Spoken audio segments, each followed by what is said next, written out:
Welcome back ulit sa aking channel at Healing Tabinas Vlog.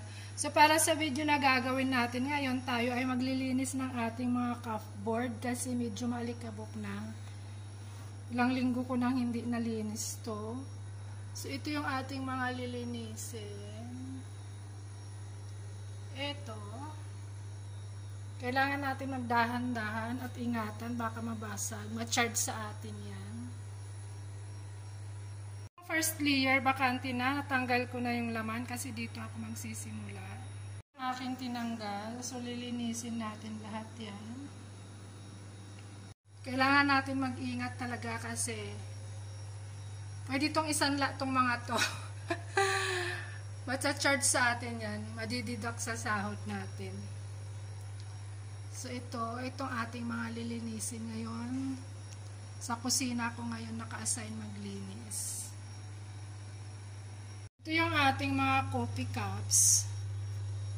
Kasi mahilig sila sa Arabic coffee. So, ito yung mga ginagamit namin sa coffee cups. Yung mga ginagamit namin sa Arabic coffee. Mahilig sila. Yung mga coffee cups namin, ganito lang siya kaliliit. Mahilig kasi sila sa Arabic coffee.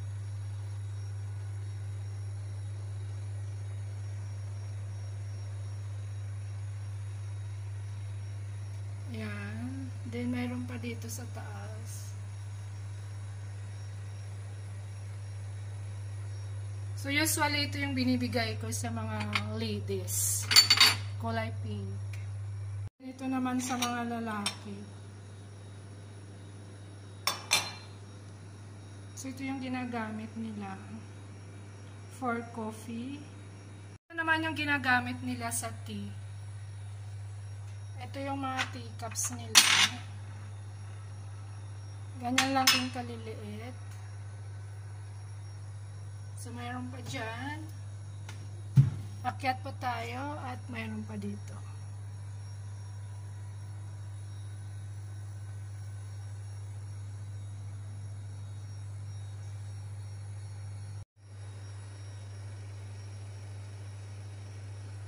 Ito pa yung mga ginagamit sa tea. Mahilig din sila mag-tea. Shine sa Arabic. So, yan. Then, ito naman yung ginagamit sa tubig. Para sa mga bisita. Mayroon din naman kaming regular na mga baso. Pang araw-araw lang. So, itong area na to ay para lang sa mga bisita muna. So, ito yung sa tubig.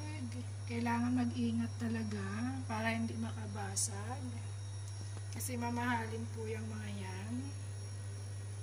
At ito naman sa mga juice natin.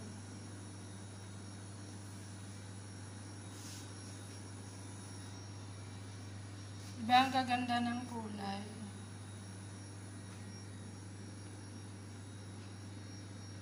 So, hanggang dito lang po yung ating video kasi hindi na tayo magbi-video habang naglilinis para hindi tayo makabasag. Tatanggalin natin isa-isa, guys.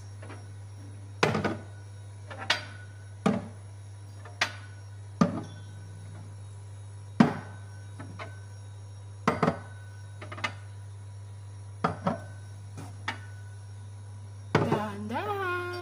Ayun. Nang hindi makabingo. So, ayan.